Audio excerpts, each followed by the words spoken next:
Qual é a importância em ter em tempos de crise? Na verdade, esse é um desafio, né? Porque o brasileiro é um povo essencialmente empreendedor. Só que o que acontece? Como a gente acaba resolvendo empreender por necessidade, muito mais por uma opção realmente de gostar de empreender, apesar do nosso espírito empreendedor. Então, a gente acaba se atropelando um pouco. Eu empreendi, por exemplo, com 20 anos de idade, apesar de estar numa faculdade de administração de empresas, eu enfrentei diversos desafios, especialmente no cenário atual do Brasil, né? O empreendedor brasileiro enfrenta muitos desafios. Então, é extremamente importante ter esse suporte do governo. Eu contei com diversos órgãos que me apoiaram, me suportaram, para suprir justamente esses déficits que a gente tem de gestão de caixa, de desenvolver um bom plano de negócios, de ver quem é seu cliente de fato, se há espaço no mercado. Então, os desafios são imensos e o que a gente tem que focar realmente é a especialização. Agora, Carol, você falou, né, sobre os principais desafios, né, de empreender num país como o Brasil. Quais são os principais desafios que você, especificamente, sentiu na pele de empreender dentro do estado de São Paulo?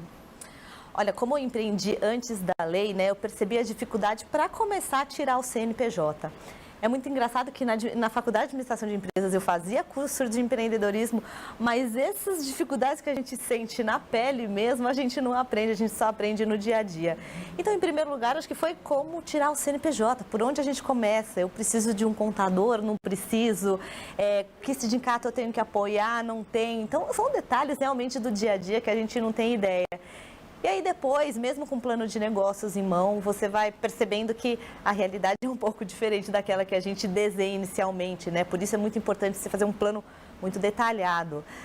E eu fui começando a perceber que tinha que mudar um pouco algumas coisas, eu tinha que me especializar um pouco mais em custos. É essencial a gente saber o custo para a gente conseguir precificar, conhecer melhor os meus concorrentes, entender melhor as clientes, mas isso só no dia a dia que a gente vai sentindo.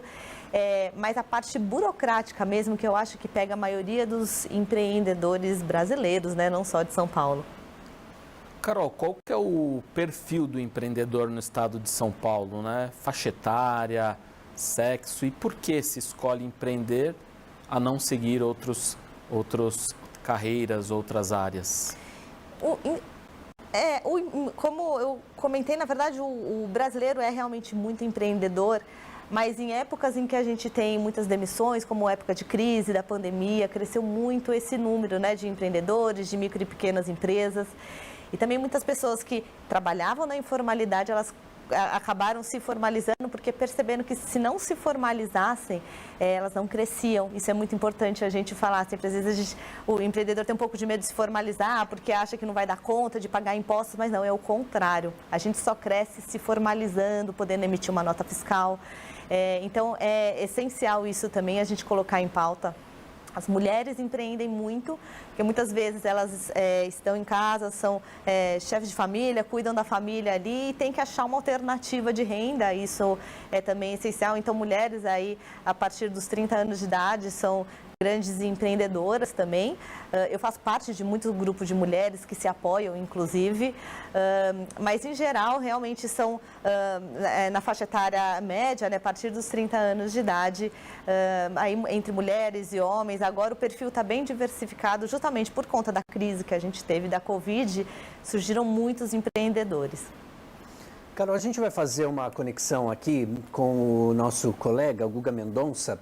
Também, Guga, chegando com a gente aqui, fique à vontade, faça a sua questão, seja muito bem-vindo novamente.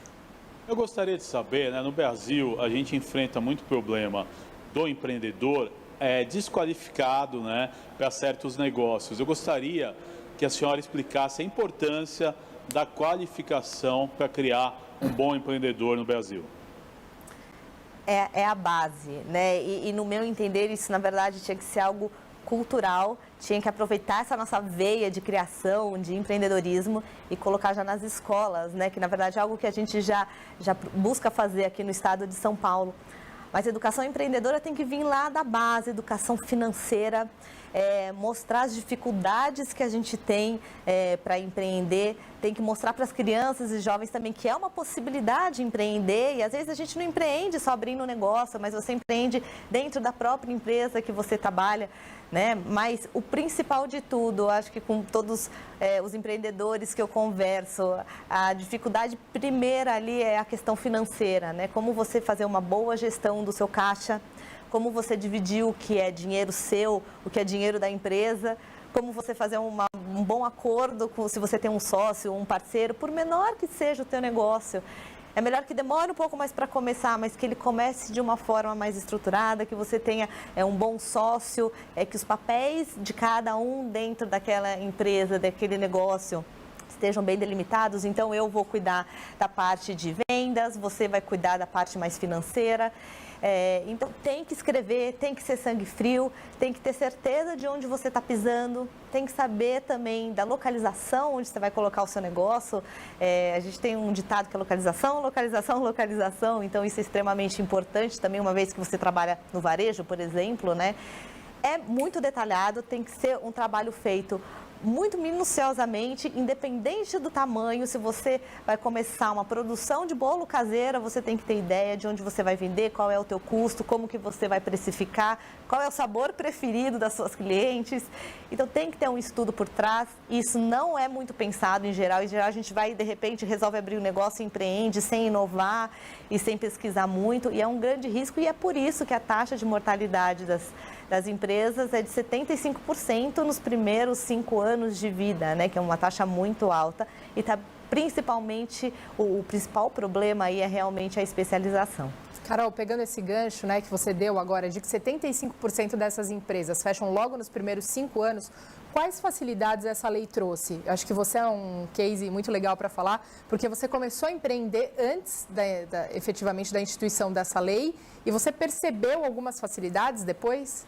Sem dúvida, principalmente conversando com outros empreendedores que iniciaram as empresas depois da lei, né? Então a gente vai chorando um no ombro do outro, mas percebendo que eles choram menos do que eu que empreendi há bastante tempo atrás. Que eles falam, né? Que eles comentam muito. Abrir empresa está muito mais facilitado, muito importante, fechar a empresa também está bem facilitado. O dia a dia também, como que você contratar funcionário, demitir funcionário, que muitas vezes, infelizmente, é necessário. O dia a dia de pagamento de impostos, está tudo muito mais simplificado. Hoje a gente sabe que no Brasil a gente gasta muito tempo na questão tributária, fiscal das empresas, mas com essa lei de facilitação, onde o empreendedor ser atendido, ambientes também de conversa, de aprendizado de empreendedores, facilitou demais. Então, algo que a gente perdia antes, dias, precisava contratar pessoas para ajudar a tocar o negócio, hoje o empreendedor consegue fazer com muito mais facilidade no estado de São Paulo. Carol, você falou sobre a questão de localização, mas nós temos as startups também. Como é que fica essa realidade do empreendedorismo nessa situação? O startup também tem a sua localização, né? O meio digital, essencialmente, a startup ela tem uma escalabilidade muito maior, né? Ela cresce muito maior. Os desafios pode não ter um ponto físico, mas ela existe em um ambiente, né? Ela precisa de um plano de negócio tão ou mais complexo também do que uma empresa que não é uma startup focada no meio digital, né? Eu sou apoiadora também de muitas startups, inclusive que surgiram depois dessa lei. E elas tiveram muita facilidade, porque agora elas existem também de forma legal, né? Antes a gente não tinha um marco legal para as startups, para o mundo digital. E a startup tem que fazer o mesmo plano de negócio, mesmo que esteja só digital, só via digital, ela tem que fazer o mesmo plano de negócios que uma loja que vai abrir na rua. A única diferença é que ela não tem aquele pontinho, mas ela vai ter que saber os seus clientes, vai ter que saber os seus custos, saber para quem está vendendo. É o mesmo modelo e também fazer uma prospecção. Às vezes a startup tem como eu comentei, uma escalabilidade muito maior.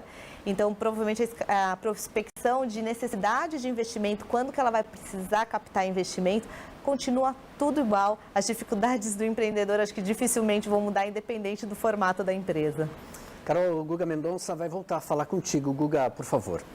Olha, eu gostaria de uma análise da conjuntura atual. Nós temos no governo do estado o chefe da transição, Guilherme Afife Domingos, que é conhecido como um grande incentivador de políticas públicas do empreendedorismo. Eu gostaria da sua leitura. O Estado de São Paulo deve mudar muito nessa questão nos próximos anos? A esperança é que tenhamos evoluções? Olha, eu acho que o Estado de São Paulo está à frente, né, quando a gente fala em abrir negócio. Eu tenho muitos amigos de fora, em muitas convenções que a gente vai, que procura o Estado não só pelo seu suporte educacional, tem muitos apoiadores, aqui é onde a coisa acontece, né, o coração financeiro do país, mas sempre tem o que melhorar, sempre tem o que progredir, facilitação, taxação, acho que essa lei já ajudou muito, é um caminho muito importante, mas a gente sempre tem o que evoluir para facilitar realmente a vida de quem quer empreender, quem cria novos negócios. Afinal de contas, a maioria dos empregos do Brasil são em pequenos e médios negócios, né? Então, temos que valorizar esse empreendedor que acaba tendo a mesma dor de cabeça, a mesma quantidade de dor de cabeça do que um grande empreendedor. Mas acho que o Estado de São Paulo é um estado muito fértil para se empreender.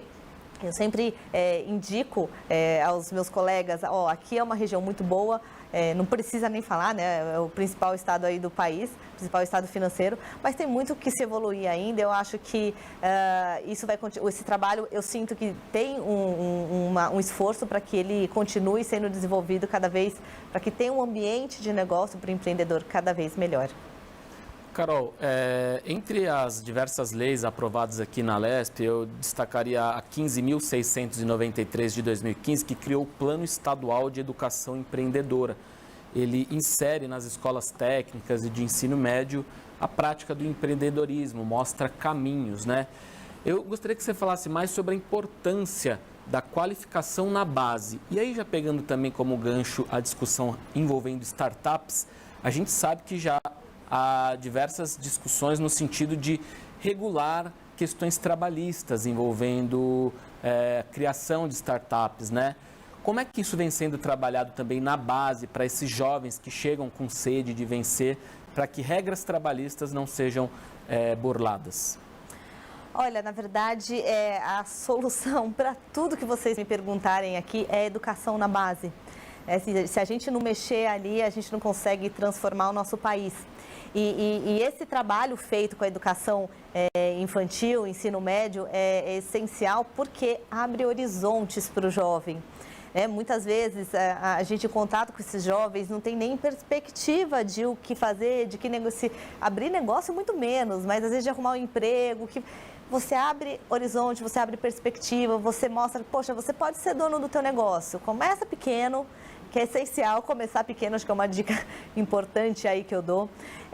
Dá um passo atrás do outro, estuda o teu mercado, educação financeira, eu volto sempre para a questão financeira, porque no final é isso que pega, né? A gente vê várias empresas, uma melhor que a outra, às vezes aquela que nem é tão incrível assim, mas ela tem uma gestão financeira tão boa do seu caixa, e uma gestão de pessoas também que é essencial, que ela consegue se sobressair na frente de outras. Então, a educação é a base, esse plano que o Estado de São Paulo faz é essencial, principalmente também, não só por abrir horizontes para os jovens, mas também por trabalhar com o professor. Ele mostra para o professor que ele tem que indicar para o jovem esse caminho, inclusive desperta um ar empreendedor do professor, para ele empreender dentro das escolas também, o que é essencial. Então, eu falo que o empreendedorismo está em tudo, onde você imaginar, dentro da tua casa, você pode ser um grande empreendedor no dia a dia das suas tarefas. Então, o importante é isso, a gente pegar essa criatividade que o brasileiro tem, mas inserir na educação, no mercado de trabalho e mostrar novamente que você só vai crescer, ser grande se você for formal. Mostrar os caminhos para aquele jovem de que para você ter um negócio correto, você tem que ser formal em todas as etapas, desde o início, desde a abertura da tua empresa até a contratação dos seus funcionários, que é assim que você consegue crescer, é assim que você consegue emitir uma nota fiscal. Senão, muitas vezes, você não consegue nem prestar um serviço se você não pode emitir nota fiscal.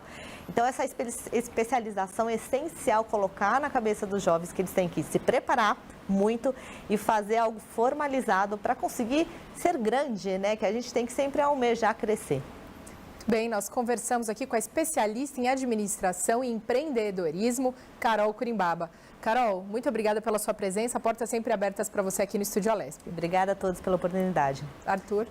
Muito bem, pessoal, está na hora de um rápido intervalo, mas antes eu quero te convidar para acessar as redes sociais aqui da Lesp e dar a sua opinião sobre o nosso programa, nossa programação, seja pela hashtag Estúdio Lesp, no Twitter ou pelo WhatsApp, é o 1195054-3807. Quais são os destaques para o próximo bloco, Mari? Arthur, vamos falar sobre preservação ambiental e prevenção de incêndios. 2 leis aprovadas aqui pela Assembleia Legislativa do Estado de São Paulo, que completam 5 anos. Fica aí, a gente volta já já.